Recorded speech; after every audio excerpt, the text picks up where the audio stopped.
Baik, itu merupakan kelompok yang pertama dari al-adawatun nasibah. Kita akan membahas tentang kelompok yang kedua, yaitu al-adawatul jazimah. Apa itu al-adawatul jazimah? Kita perhatikan, dia adalah alat-alat yang digunakan untuk menjazmkan fi'il. Jadi apabila kita menemukan alat-alat ini, maka tatkala dia masuk ke dalam suatu fi'il, maka fi'ilnya berubah. Dia berubah dari marfu' menjadi majzum, karena memang dia kemasukan dengan alat-alat penjazm. Baik, kita akan belajar tentang macam-macam alat penjazm. Kita akan rinci masing-masingnya. Namun di sini dia ada keunikan bahwasanya alat penjazm itu dia masih terbagi menjadi dua kelompok ya. Ada alat penjazm yang menjazmkan satu fi'il, kemudian ada pula ayat penjazm yang dia menjazmkan dua fi'il. Baik, untuk masing-masingnya kita akan pelajari. Baik, di sini misalnya kita akan sebutkan beberapa kelompok dari alat penjazm satu fi'il. Kita perhatikan kelompok penjazm satu fi'il diantaranya adalah lam. Lam itu artinya untuk menafikan sesuatu, artinya tidak. Ya, digunakan untuk menafikan sesuatu yang telah lalu. Artinya tidak. Contohnya misalnya lam yahdur Zaidun fit ta'limi. Artinya Zaid tidak hadir dalam taklim. Artinya kita perhatikan di sini dia lam yang merupakan alat penjazm, dia masuk pada fi'il yahdur. Yahdur. Kita perhatikan dia dijazm. Tanda jazmnya adalah dengan sukun karena dia memang merupakan kelompok dari fi'il sahih akhir. Kita perhatikan ra merupakan huruf sahih. Sehingga kalau kita lihat pada ciri dari jazmnya fi'il sahih akhir adalah dengan sukun. Makanya yahdur dia disukun tatkala kemasukan lam. Baik, kemudian yang kedua yaitu lamma. Lamma itu juga digunakan untuk menafikan atau untuk meniadakan suatu pekerjaan dari dulu hingga sekarang. Artinya itu belum. Contohnya misalnya lamma yahduru.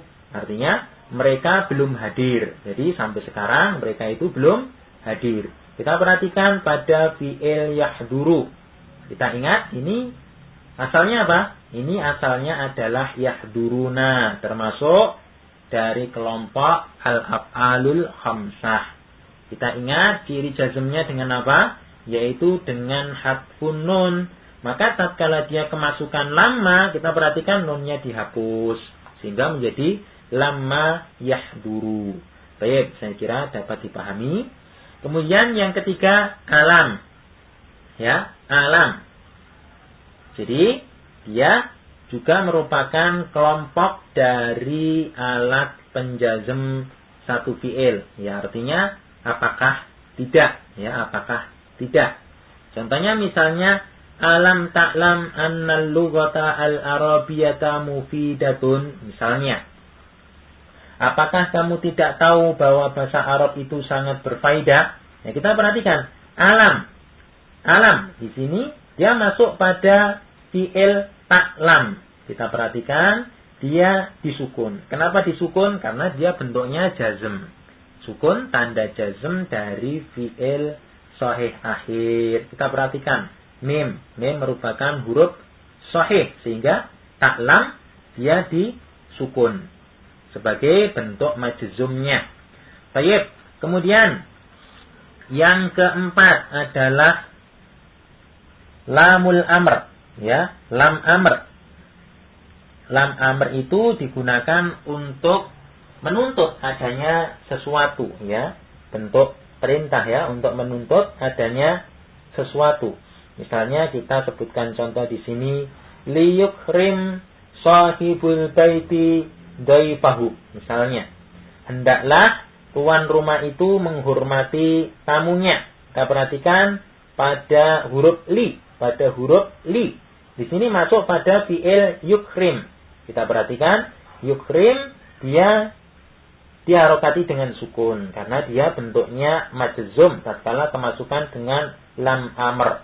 Kemasukan dengan lam amr maka dia menjadi majzum sehingga menjadi liyukrim.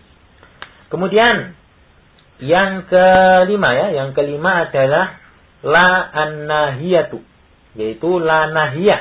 La nahiyah digunakan untuk melarang. Dia sama mempunyai amalan atau mempunyai tugas untuk menjazmkan suatu fi'il. Contohnya misalnya kita katakan la ta'budu asnaman. Janganlah kalian menyembah patung-patung. Nah, kita perhatikan ta'budu ini dia bentuknya majzum karena asalnya memang dia adalah ta'buduna. Kelompok apa ini? Kelompok al-af'alul khamsah. Ciri majzumnya dia adalah dihapus huruf nunnya sehingga menjadi ta'budu tatkala kemasukan dengan la an-nahiyah yang merupakan salah satu dari alat penjazm. Baik, itu merupakan kelompok-kelompok dari alat penjazm satu fi'il. Sekarang kita akan memasuki tentang kelompok yang kedua, yaitu alat penjazm yang dia menjazmkan dua buah fi'il. Di sini kita perhatikan di antara kelompok penjazm dua fi'il. Jadi nanti perlu saya sampaikan alat-alat ini masuk pada dua buah fi'il. Tatkala dua buah fi'il kemasukan dari alat-alat penjazm di sini, maka dua buah fi'il tersebut sekaligus dia menjadi bentuk majzum. Baik. Contoh yang pertama yaitu misalnya in. In itu artinya jika. Kita sebutkan di sini in tajtahid tanjah. Jika engkau bersungguh-sungguh, niscaya engkau akan sukses. Kita perhatikan ada dua buah fi'il. Yang pertama tajtahid, yang kedua adalah tanjah. Nah, dua-duanya dia menjadi majzum. Kenapa majzum? Karena ya memang kemasukan dengan in, sedangkan in merupakan alat penjazm dua fi'il. Jadi sekaligus serempak bahwasanya tajtahid dengan tanjah dia menjadi majzum. Baik, kemudian yang kedua adalah man. Man itu artinya barang siapa. Barang siapa. Dia juga menjazmkan dua buah fi'il. Misalnya kita katakan man yazra yahsud. Misalnya, kita perhatikan dua buah fi'il. Yang pertama yazra, yang kedua adalah yahsud. Kita perhatikan mereka juga majzum, dua-duanya majzum karena memang dia kemasukan man yang merupakan alat penjazm dua buah fi'il. Baik, kemudian yang ketiga ma. Ma ini artinya apa saja untuk benda mati. Kalau tadi man untuk makhluk hidup, kalau ma ini untuk benda mati. Misalnya kita katakan ma ta'mal min amalin yuktab. Maka artinya amalan apa saja yang engkau lakukan niscaya ia akan dicatat. Jadi ma ini digunakan untuk sebagai sarana untuk benda mati. Kalau man tadi untuk makhluk hidup. Jadi amalan ini termasuk benda mati ya. Maka ma ta'mal min amalin yuktab. Nah, kita perhatikan dua buah fi'ilnya. Yang pertama fi'il ta'mal. Kemudian yang fi'il selanjutnya adalah yuktab. Nah, dua-duanya menjadi majzum. Nah, kita murojaah misalnya di sini yuktab. Ini fi'il apa? Fi'il majhul ya. Fi'il majhul. Baik, nanti diulang lagi tentang pembahasan kita tentang fi'il maklum ataupun fi'il majhul. Baik, kemudian kelompok yang lain dari alat penjazm dua buah fi'il adalah mahma. Mahma ini juga digunakan sebagai sesuatu untuk benda mati ya, untuk benda mati. Artinya apa? Apa saja. Artinya apa saja. Baik, misalnya mahma taqra min kitabin yanfa. Artinya apa? Buku apa saja yang kau baca, tentulah ia akan bermanfaat. Kita perhatikan di sini ada dua buah fi'il taqra, yang kedua yanfa. Di sini dua-duanya majzum. Dua-duanya majzum karena kemasukan dengan mahma. Taib yang selanjutnya mata. Mata ini digunakan untuk menunjukkan waktu ya, untuk menunjukkan suatu waktu. Jadi kalau boleh kita artikan artinya kapan saja. Contohnya misalnya mata tarji arji, kapan saja engkau pergi, kapan saja engkau kembali, maksudnya maka aku akan kembali. Jadi di sini mata yang menunjukkan suatu waktu dia masuk ke dalam dua buah fiil, yaitu tarji dan arji. Maka tatkala itu dua fiilnya menjadi majzum karena memang mata dia adalah alat penjazm. Baik, kemudian yang keenam, ayyana. Ayyana ini juga digunakan untuk menunjukkan waktu, Misalnya kita artikan kapan saja. Jadi ayyana yadhab Muhammadun adhab. Artinya apa? Kapan saja Muhammad dia pergi, saya akan pergi. Kita lihat mana fiilnya. Fiilnya adalah yadhab dan adhab. Ini kan fiil mudhari ya, karena memang yang mu'rab itu fiil mudhari. Kita lihat ada huruf mudhara'ahnya, ya dan hamzah ya. Yadhabu huruf mudhara'ahnya ya, kemudian adhab ini huruf mudhara'ahnya adalah hamzah. Dia menjadi majzum karena memang kemasukan dengan alat penjazm dua buah fiil, yaitu ayyana.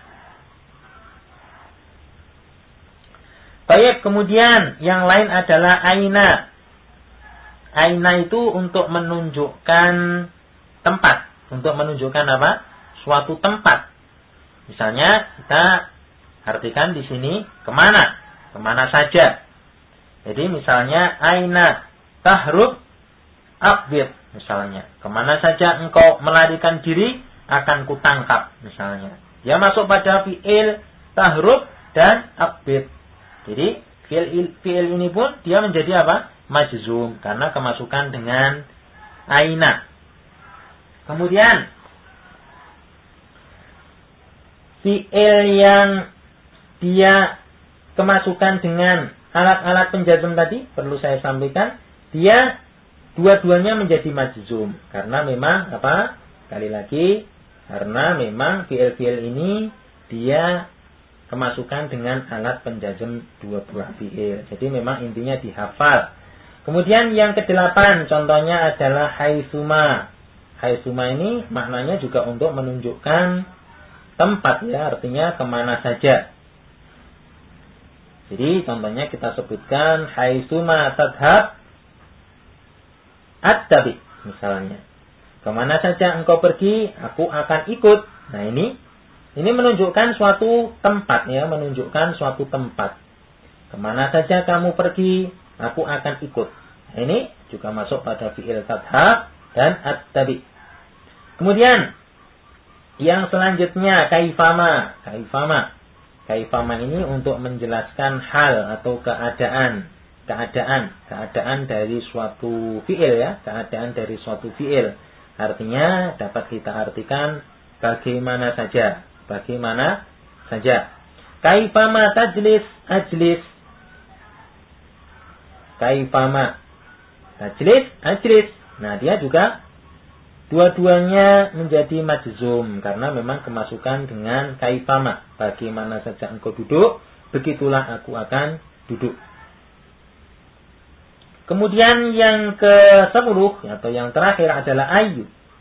Jadi ini boleh digunakan untuk makhluk hidup, boleh digunakan untuk benda mati. Artinya apa saja. Kalau tadi kita bahas untuk man, dia kan untuk makhluk hidup. Kalau ma untuk benda mati. Tapi kalau ayu di sini dia lebih fleksibel ya. Bisa untuk makhluk hidup, bisa untuk benda mati. Contohnya misalnya ayu ayatin taqra tujar. Ayat apa saja yang engkau baca, engkau akan diberi pahala. Dia masuk ke ayah. Nah, itu merupakan kelompok-kelompok dari alat penjazm dua buah fiil. Intinya apa? Intinya kita mengenal bahwasanya di sana ada alat-alat penjazm sebuah fiil, kemudian juga ada alat-alat penjazm dua buah fiil. Demikian pula kita masuk ke pembahasan tadi, bahwasanya intinya saya ulang sekali lagi karena ini penting, asal dari suatu fiil itu dia adalah i'rabnya marfu, kecuali kalau kemasukan dengan alat penasab dan alat penjazm. Di sini sudah kita sebutkan alat-alat penasab dan alat-alat penjazm. Sehingga kalau kita nanti menemukan suatu fiil kok dia tidak kemasukan dengan alat-alat penasab atau alat-alat penjazm yang telah kita sebutkan tadi, maka dia secara otomatis, secara umum dia i'rabnya adalah marfu. Baik, mungkin dapat dipahami kita bersama karena intinya pelajaran kita kali ini cukup mudah, ya dihafal saja nanti sudah beres, ya sudah paham insyaallah.